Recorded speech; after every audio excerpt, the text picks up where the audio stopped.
Gel. Hop. Hop hop hop hop hop hop hop. Köpekleri çeksene. Hop.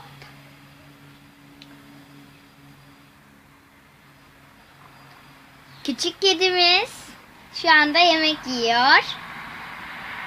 Bak.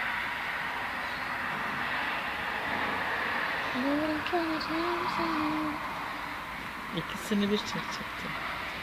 İşte orada köpekleri. Hop.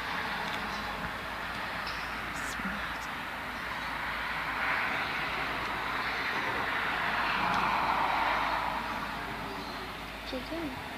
Dur kedi gelecek şimdi. İp İp ip.